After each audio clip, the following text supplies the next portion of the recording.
Class 10 का 6.3 exercise का question number 1 solve करेंगे। सो क्वेश्चन नंबर 1 क्या है, let's read the question. State which pair of triangle are similar.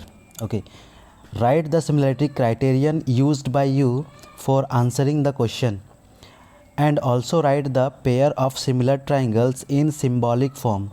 सो क्या कह रहा है क्वेश्चन में, एक बार इसको अच्छे से समझ लेते हैं। ठीक है, इस क्वेश्चन में 3 पार्ट्स हैं।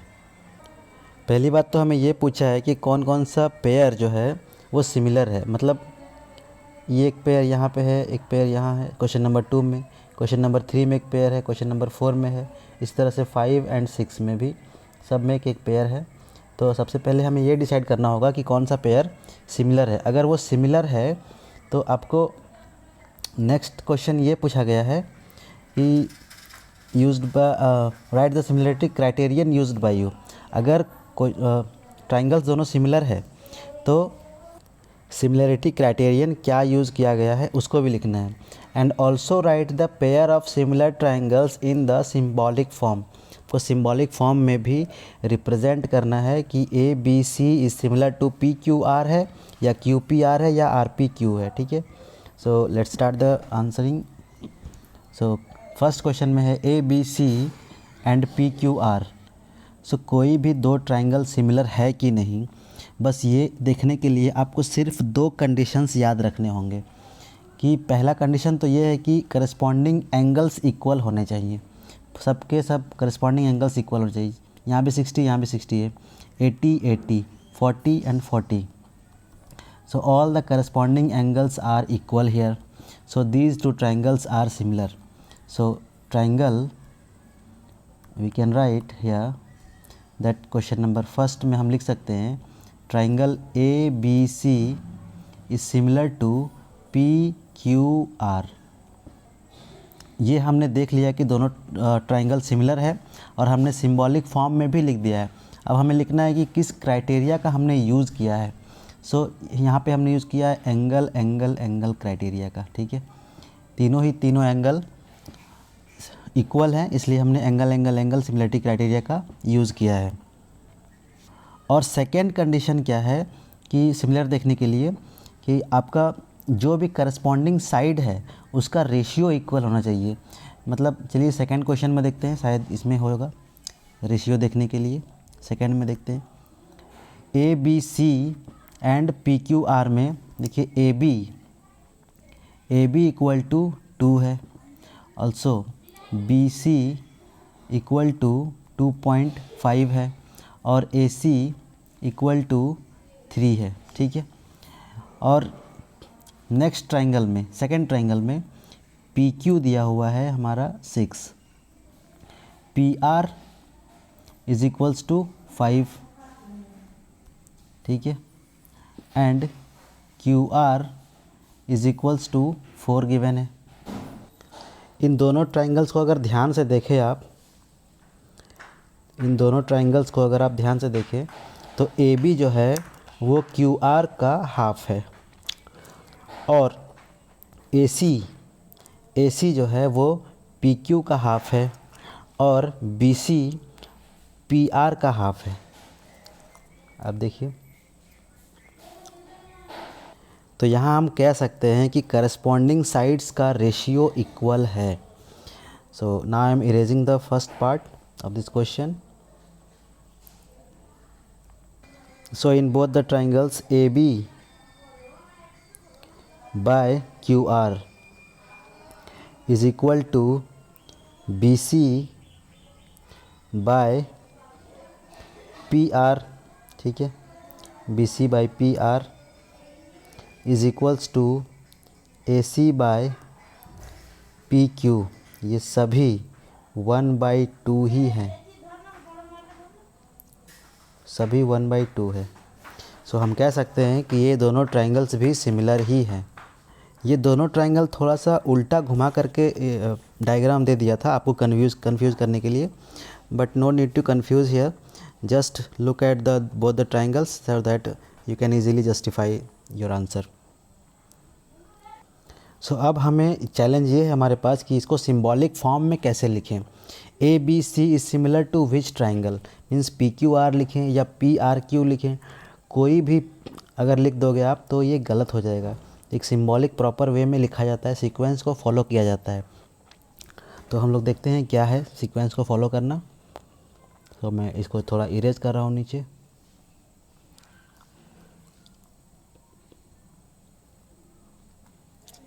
ठीक है, मैं इसको इरेज कर दिया हूँ।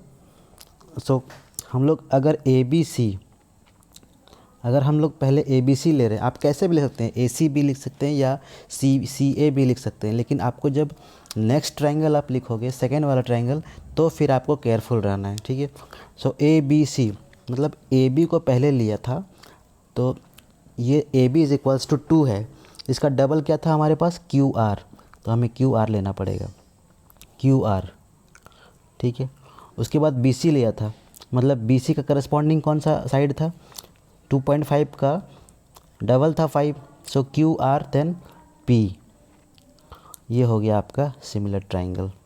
और ऑटोमेटिकली देखिए ए सी जो है साइड में, मतलब ए सी इक्वल टू 3 था, इसी तरह से Q P is equals to 6 था, तो ये इसका डबल था।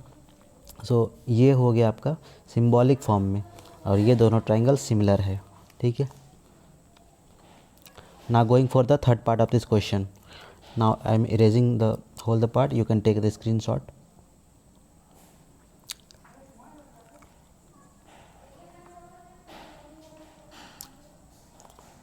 ओके, यहाँ पर जो क्वेश्चन नंबर 3 पे जो हमारा 2 ट्राइंगल दिया हुआ है, इसमें एल एम पी और डी ई एफ, ये जो दोनों ट्राइंगल है, इन दोनों ट्राइंगल्स में सब साइड्स का लेंथ दिया हुआ है हमारे पास। ठीक है, सो 2 का जो डबल होता है वो 4 होता है, 3 का डबल हो जाएगा आपका 6। एक बात का ध्यान रखिए, कोई ज़रूरी नहीं है कि हर बार डबल ही देगा, ट्रिपल हो सकता है या 1.5 टाइम्स हो सकता है, कुछ भी हो सकता है। ठीक है, सो हम यहाँ कंपेयर कर रहे हैं, 2 का डबल 4 हो सकता है, 3 का डबल 6 हो सकता है, लेकिन 2.7 का डबल 5 नहीं होता है। तो ये हमारे पास क्राइटेरिया मैच नहीं कर रहा है, साइड का क्राइटेरिया। पिछले क्वेश्चन में हम साइड क्राइटेरिया से उसको सिमिलर किए थे। ठीक है, तो ये नॉट सिमिलर, आप डायरेक्टली इसको लिख सकते हो क्वेश्चन नंबर 3 में।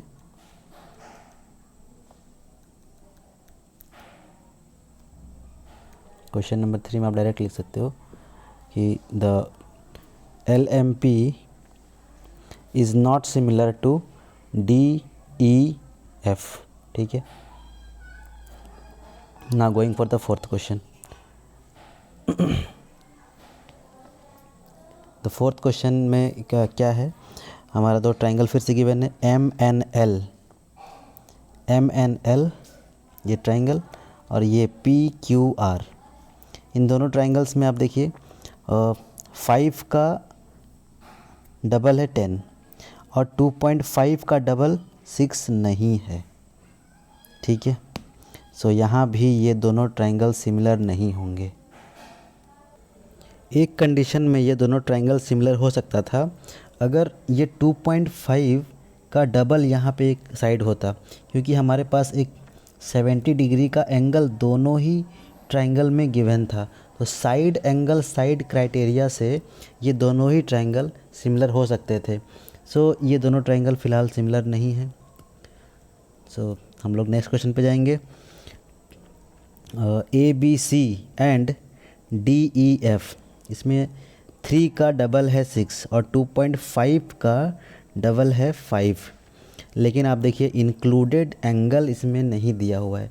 इन 5 और 6 ये दोनों ही साइड का इंक्लूडेड एंगल आपके पास 80 गिवन है, लेकिन 2.5 और 3 का इंक्लूडेड एंगल नहीं। इंक्लूडेड एंगल क्या होता है, जो हमारा बीच में लाई करेगा, मतलब इन दोनों साइड से मिल करके जो एंगल बन रहा है वो होता है इंक्लूडेड एंगल। अगर आपने पढ़ा होगा साइड एंगल साइड का सिमिलरिटी क्राइटेरिया, तो वहाँ से आप देख सकते हैं कि इंक्लूडेड एंगल होना चाहिए। ये एंगल जो है बाहर में है, 2.5 और 3 से जो एंगल बन रहा था, इस एंगल के बारे में कुछ नहीं कहा गया है।